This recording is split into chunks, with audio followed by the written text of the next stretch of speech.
ಯಾವುದೇ ಒಂದು ಕ್ರಿಮಿನಲ್ ಪ್ರಕರಣದಲ್ಲಿ ದೂರುದಾರರು ಅಂದರೆ ಕಂಪ್ಲೇಂಟ್ ನಿಧನರಾದರೆ ಅವರ ಲೀಗಲ್ ಏರ್ಸನ್ನು ಅಂಥ ಕೇಸಲ್ಲಿ ಪಕ್ಷಕಾರರನ್ನಾಗಿ ಮಾಡಿ ಆ ಪ್ರಕರಣವನ್ನು ಮುಂದುವರಿಸ್ಬೋದಾಗಿತ್ತು.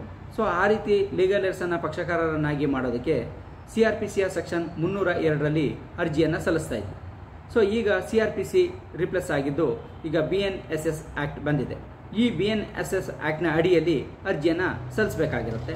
ಸೊ ಹಾಗಾಗಿ ಕ್ರಿಮಿನಲ್ ಕೇಸಲ್ಲಿ ಕಂಪ್ಲೇಂಟ್ದಾರರು ಅಂದರೆ ಮುಖ್ಯವಾಗಿ ಚೆಕ್ ಬೌನ್ಸ್ ಪ್ರಕರಣಗಳಲ್ಲಿ ಏನು ದೂರನ್ನು ನೀಡಿರ್ತಾರೆ, ಕಂಪ್ಲೇಂಟನ್ನು ಮಾಡಿರ್ತಾರೆ, ಅವರು ನಿಧನರಾದರೆ ಅಂಥ ಒಂದು ಸಂದರ್ಭದಲ್ಲಿ ಅವರ ಲೀಗಲ್ ಏರ್ಸ್ ಏನಿರ್ತಾರೆ ಆ ಒಂದು ಚೆಕ್ ಬೌನ್ಸ್ ಪ್ರಕರಣವನ್ನು ಮುಂದುವರಿಸಬಹುದಾಗಿರುತ್ತೆ. ಸೊ ಹಾಗಾಗಿ ಇಲ್ಲಿಯವರೆಗೆ CRPCಯ ಸೆಕ್ಷನ್ 302ರ ಅಡಿಯಲ್ಲಿ ಇದನ್ನು ಅರ್ಜಿಯನ್ನು ಸಲ್ಲಿಸಬಹುದಾಗಿರುತ್ತೆ. 302 ಅಂದ ತಕ್ಷಣ ಇಲ್ಲಿ ಕನ್ಫ್ಯೂಷನ್ಸ್ ಸ್ಟಾರ್ಟ್ ಆಗುತ್ತೆ. ಯಾಕಪ್ಪ ಅಂತಂದರೆ ಇದು ಪ್ರಾಸಿಕ್ಯೂಷನ್ಗೆ ಸಂಬಂಧಪಟ್ಟಂಥದ್ದು. ಕೇಸನ್ನು ನಡೆಸೋದಕ್ಕೆ ಪ್ರಾಸಿಕ್ಯೂಷನ್ಗೆ ಪರ್ಮಿಷನ್ನ ಕೇಳಲಿಕ್ಕೆ ಅಥವಾ ಪ್ರಾಸಿಕ್ಯೂಷನ್ ಪರ್ಮಿಷನ್ನ ಕೋರ್ಟ್ ಕೊಡೋದಕ್ಕೆ ಇರುವಂಥ ಸೆಕ್ಷನ್ನು. ಆದರೆ ಇಲ್ಲಿ ಲೀಗಲ್ ಏರ್ಸನ್ನು ಹೇಗೆ ತಗೊಳ್ಳೋದು ಅನ್ನೋದು ಕನ್ಫ್ಯೂಷನ್ಸ್ ಬರುತ್ತೆ. ಸೊ ಚೆಕ್ ಬೌನ್ಸ್ ಪ್ರಕರಣದಲ್ಲಿ ಯಾವುದೇ ಒಂದು ಕಂಪ್ಲೇಂಟು ನಿಧನರಾದರೆ ಆ ಪ್ರಕರಣ ಅಲ್ಲಿಗೆ ಎಂಡ್ ಆಗೋದಿಲ್ಲ. ಸೊ ಹಾಗಾಗಿ ಅದನ್ನು ಮುಂದುವರಿಸೋದಕ್ಕೆ ಅವರ ಲೀಗಲ್ ಏರ್ಸು ಅದರ ಒಂದು ಲೀಗಲ್ ಏರ್ಸನ್ನು ಮಾಡಿಕೊಂಡು CRPCಯ 302 ಸೆಕ್ಷನಲ್ಲಿ ಅರ್ಜಿಯನ್ನು ಹಾಕಿ ಆ ಲೀಗಲ್ ಏರ್ಸನ್ನು ಪಾರ್ಟಿಯನ್ನು ಮಾಡ್ಕೋಬೋದಾಗಿತ್ತು. ಸೊ ಯಾರಾದರೂ ಇಲ್ಲಿ ಅಂದರೆ permission any person to conduct the prosecution ಅಂದರೆ ಅದನ್ನು ಪ್ರಾಸಿಕ್ಯೂಷನ್ ಮಾಡಲಿಕ್ಕೆ ಎನಿ ಪರ್ಸನ್ ಅಂತ ಇರೋದ್ರಿಂದ ಇಲ್ಲಿ ಕೇವಲ ಬರೀ ರೆಪ್ರೆಸೆಂಟ್ ಮಾಡೋದಕ್ಕೆ ಅಡ್ವೊಕೇಟ್ಗೆ ಅಂತ ಸ್ಪೆಸಿಫಿಕ್ ವರ್ಡು ಎಲ್ಲೂ ಮೆನ್ಷನ್ ಇಲ್ಲ. ಸೊ ಹಾಗಾಗಿ ಎನಿ ಪರ್ಸನ್ ಅಂತಿರೋದ್ರಿಂದ ಅವರ ಲೀಗಲ್ ಏರ್ಸ್ಗೂ ಕೂಡ ಇಲ್ಲಿ ಅವಕಾಶವನ್ನು ಕೊಡೋದಕ್ಕೆ ಬರುತ್ತೆ ಅನ್ನೋದನ್ನು ಗುವಾಹತಿ ಹೈಕೋರ್ಟ್ ಕುಶಾಲ್ ಕುಮಾರ್ ತಾಲೂಕ್ದಾರ್ ವರ್ಸಸ್ ಚಂದ್ರಪ್ರಸಾದ್ ಗೋಹ್ಯಾಂಕ ಈ ಒಂದು ಪ್ರಕರಣದಲ್ಲಿ ನೀಡಿದೆ. ಈ ಪ್ರಕರಣವನ್ನು ಕೂಡ ನಾನು ಡಿಸ್ಕ್ರಿಪ್ಷನ್ ಬಾಕ್ಸಲ್ಲಿ ಲಿಂಕನ್ನು ಕೊಟ್ಟಿದ್ದೀನಿ. ಆ ಲಿಂಕ್ ಮೇಲೆ ಕ್ಲಿಕ್ ಮಾಡಿ ಪೂರ್ತಿ ಜಡ್ಜ್ಮೆಂಟನ್ನು ಕೂಡ ನೋಡ್ಬೋದಾಗಿರುತ್ತೆ. ಸೊ ಇದನ್ನು ಹೊಸ ಆ್ಯಕ್ಟ್ಗೆ ಹೇಗೆ ಅದನ್ನು ಅಪ್ಲೈ ಮಾಡ್ಕೋಬೋದು ಅಂದರೆ CRPCನಲ್ಲಿ ಲೀಗಲ್ ಏರ್ಸಿಗೆ ಅಂದರೆ ಕಂಪ್ಲೇಂಟ್ನ ಲೀಗಲ್ ಏರ್ಸನ್ನು ಪಾರ್ಟಿ ಮಾಡ್ಕೊಳ್ಳೋದಕ್ಕೆ ಅವಕಾಶ ಅದರಲ್ಲಿ ಸಲ್ಲಿಸಿರೋದ್ರಿಂದ ಅದಕ್ಕೆ ಈಕ್ವಲ್ ಆಗಿ ಸೆಕ್ಷನ್ ಇಲ್ಲಿ BNSS ಇದರಲ್ಲಿ ಅಂದರೆ ಹೊಸ ಆ್ಯಕ್ಟಲ್ಲಿ 332 ಇದೆ. ಇದರಲ್ಲೂ ಕೂಡ ಪ್ರಾಸಿಕ್ಯೂಷನ್ಗೆ ಪರ್ಮಿಷನ್ನ ಕೇಳೋದಕ್ಕೆ ಇದೆ. ಇದರಲ್ಲೂ ಕೂಡ ಸೇಮ್ ಇದೆ. ಇದರಲ್ಲಿ ಯಾವುದೇ ಒಂದು ತಿದ್ದುಪಡಿಯನ್ನು ಕೂಡ ಮಾಡಿಲ್ಲ, ಯಾವುದೇ ಒಂದು ಚೇಂಜಸ್ಸನ್ನು ಕೂಡ ಮಾಡಿಲ್ಲ. ಇದರಲ್ಲೂ permit any person to conduct the prosecution same ಇರೋದ್ರಿಂದ ಇದೇ ಕಾನೂನನ್ನು ಅಪ್ಲೈ ಮಾಡ್ಕೋಬೋದು. ಸೊ ಈ ಹಿಂದೆ ಚೆಕ್ ಬೌನ್ಸ್ ಪ್ರಕರಣಕ್ಕೆ ಸಂಬಂಧಪಟ್ಟಂತೆ ಕಂಪ್ಲೇಂಟ್ದಾರರು ನಿಧನರಾದಾಗ ಅವರ ಒಂದು ಲೀಗಲ್ ಏರ್ಸನ್ನು ಪಾರ್ಟಿಯನ್ನು ಮಾಡಲಿಕ್ಕೆ ಅನುಮತಿಯನ್ನು ಈ CRPCಯ 302ರಲ್ಲೇ ಕೊಟ್ಟಿರುತ್ತೆ.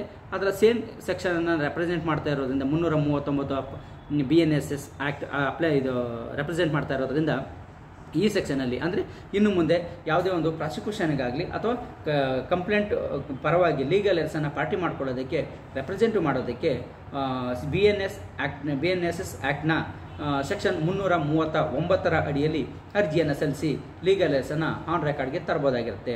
ಸೊ ಇದರಲ್ಲಿ ಪರ್ಮಿಷನನ್ನು ಕೊಡೋದಕ್ಕೆ ನ್ಯಾಯಾಲಯಕ್ಕೆ ಬಿಟ್ಟಂಥ ಡಿಸಿಷನ್ ಪವರ್ ಆಗಿರುತ್ತೆ. ಮತ್ತು ಇದರಲ್ಲಿ ಎನಿ ಪರ್ಸನ್ ಅಂತಿರೋದ್ರಿಂದ ಇಲ್ಲಿ ಅಡ್ವೊಕೇಟೇ ಬರಬೇಕು ಅಥವಾ ಪಬ್ಲಿಕ್ ಪ್ರಾಸಿಕ್ಯೂಟರೇ ಬರಬೇಕು ಅನ್ನೋದು ಎಲ್ಲೂ ಸ್ಪೆಸಿಫಿಕೇಶನ್ ಇಲ್ಲದೆ ಇರೋದ್ರಿಂದ ಅದನ್ನು ಪ್ರಾಸಿಕ್ಯೂಟ್ ಮಾಡಲಿಕ್ಕೆ ಅವರ ಲೀಗಲ್ ಏರ್ಸ್ ಕೂಡ ಇಲ್ಲಿ ಬರ್ಬೋದು ಅನ್ನೋ ಅರ್ಥದಲ್ಲಿ ಗುವಾಹತಿ ಹೈಕೋರ್ಟ್ 2004ನೇ ಇಸ್ವಿನಲ್ಲಿ ಕುಶಾಲ್ ಕುಮಾರ್ ತಾಲೂಕ್ದಾರ್ ಈ ಒಂದು ಪ್ರಕರಣದಲ್ಲಿ ಹೇಳಿದೆ, ಸ್ಪೆಸಿಫಿಕ್ ಆಗಿ ಹೇಳಿದೆ. ಸೊ ಇದರಲ್ಲಿ ಬಂದಿರೋಂಥ ಅಪೀಲನ್ನು ಮಾಡಿರೋಂಥವರು ಲೋಯರ್ ಕೋರ್ಟ್ ಇದನ್ನು ಅಲೋ ಮಾಡಿರೋದು ಸರಿ ಬರೋದಿಲ್ಲ. ಹಾಗಾಗಿ ಕಂಪ್ಲೇಂಟ್ದಾರರು ನಿಧನರಾದ ನಂತರ ಅಲ್ಲಿಗೆ ಆ ಕೇಸು ಎಂಡ್ ಆಗುತ್ತೆ. ಸೊ ಅದನ್ನು ಮುಂದುವರಿಸಲಿಕ್ಕೆ ಬರೋದಿಲ್ಲ ಅಂತೇಳಿ ಅಪೀಲನ್ನು ಮಾಡಿರ್ತಾರೆ. ಹಾಗಾಗಿ ಅದರಲ್ಲಿ ಅಪೀಲ್ದಾರರು ಏನು ಅಪೀಲನ್ನು ಮಾಡಿದ್ದಾರೆ ಅದನ್ನು ಡಿಸ್ಮಿಸನ್ನು ಗುವಾಹತಿ ಹೈಕೋರ್ಟ್ ಮಾಡಿದೆ. ಇದರಿಂದ ಏನು ಸ್ಪೆಸಿಫಿಕ್ ಆಗಿ ತಿಳ್ಕೊಬೋದು ಅಂತಂದರೆ ಲೀಗಲ್ ಏರ್ಸ್ ಅಂದರೆ ಚೆಕ್ ಬೌನ್ಸ್ ಕೇಸಲ್ಲಿ ಕಂಪ್ಲೇಂಟ್ದಾರರು ತೀರೋದ್ರೆ ಅವರ ಸಂಬಂಧಪಟ್ಟ ಲೀಗಲ್ ಏರ್ಸನ್ನು ಪಾರ್ಟಿಯನ್ನು ಮಾಡ್ಕೋಬೋದಾಗಿರುತ್ತೆ. ಪಾರ್ಟಿಯನ್ನು ಈ ಹಿಂದೆ ನಾವು CRPCಯ 302ನೇ ಸೆಕ್ಷನಲ್ಲಿ ಮಾಡ್ತಾ ಇದ್ವಿ.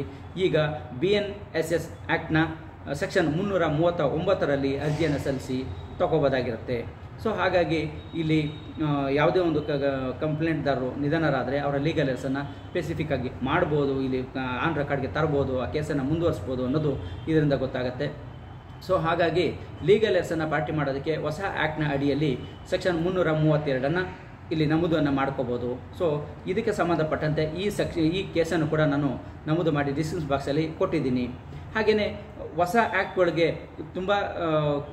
ತುಂಬ ಜನಕ್ಕೆ ಕೆಲವು ಗೊಂದಲಗಳಿದೆ, ಅದರಲ್ಲಿ ಕನ್ಫ್ಯೂಷನ್ಸ್ ಇದೆ, ಯಾವ ಸೆಕ್ಷನ್ಗಳನ್ನು ಹಾಕ್ಕೋಬೋದು ಅಂತ ಅನ್ನೋದು, ಅಥವಾ ಕೆಲವೊಂದು ಇಂಪಾರ್ಟೆಂಟ್ ಪಾಯಿಂಟ್ ವಿಚಾರಗಳಿಗೆ ಇಂಪಾರ್ಟೆಂಟು ಮ್ಯಾಟ್ರ್ಗಳಿಗೆ ಸಂಬಂಧಪಟ್ಟಂತೆ ಯಾವ ಸೆಕ್ಷನ್ಗಳನ್ನು ಬಳಸಬೇಕು ಅನ್ನೋದು ಕೆಲವರಿಗೆ ತುಂಬ ಗೊಂದಲಗಳಿದೆ. ಸೊ ಆ ರೀತಿಯಲ್ಲಿದ್ದರೆ ನೀವು ಡಿಸ್ಕ್ರಿಪ್ಷನ್ ಬಾಕ್ಸಲ್ಲಿ ಕಾಮೆಂಟನ್ನು ಮಾಡ್ಬೋದು, ಅಥವಾ ಡಿಸ್ಕ್ರಿಪ್ಷನ್ ಬಾಕ್ಸಲ್ಲಿ ಕೊಟ್ಟಿರುವಂಥ ನಂಬರು ಅದು ವಾಟ್ಸಪ್ ನಂಬರ್ ಆಗಿರುತ್ತೆ, ಅದಕ್ಕೆ ಕಾಲನ್ನು ಮಾಡಬೇಡಿ. ನಿಮ್ಮ ಯಾವುದೇ ಒಂದು ವಿಚಾರ ಇದ್ದರೆ ಅದಕ್ಕೆ ವಾಟ್ಸಪ್ಗೆ ಮೆಸೇಜನ್ನು ಮಾಡಿದರೆ ಅದಕ್ಕೆ ರಿಪ್ಲೈನ ಕೊಡ್ತೇವೆ, ಅಥವಾ ವಿಡಿಯೋನ ಮಾಡುವಂಥ ವಿಚಾರ ಆಗಿದ್ದರೆ ಅದಕ್ಕೆ ಸಂಬಂಧಪಟ್ಟಂತೆ ವಿಡಿಯೋಗಳನ್ನು ಮುಂದಿನ ಇದರಲ್ಲಿ ವಿಡಿಯೋನ ಅಪ್ಲೋಡನ್ನು ಮಾಡ್ತೇವೆ. ನಮ್ಮ ಒಂದು ಚಾನಲ್ಗೆ ನೀವು ಇನ್ನೂ ಸಬ್ಸ್ಕ್ರೈಬ್ ಆಗಿಲ್ಲ, ಸಬ್ಸ್ಕ್ರೈಬ್ ಆಗಿ ಬೆಲ್ ಬಟವನ್ನು ಪ್ರೆಸ್ ಮಾಡಿ. ನಮ್ಮ ವಿಡಿಯೋ ನಿಮಗೆ ಇಷ್ಟ ಆಗಿದ್ದರೆ ಲೈಕ್ ಮಾಡಿ, ಎಲ್ಲರಿಗೂ ಶೇರ್ ಮಾಡಿ. ಕಾನೂನಿನ ಅರಿವು ಎಲ್ಲರಿಗೂ ಸಿಗುವಂತಾಗಲಿ.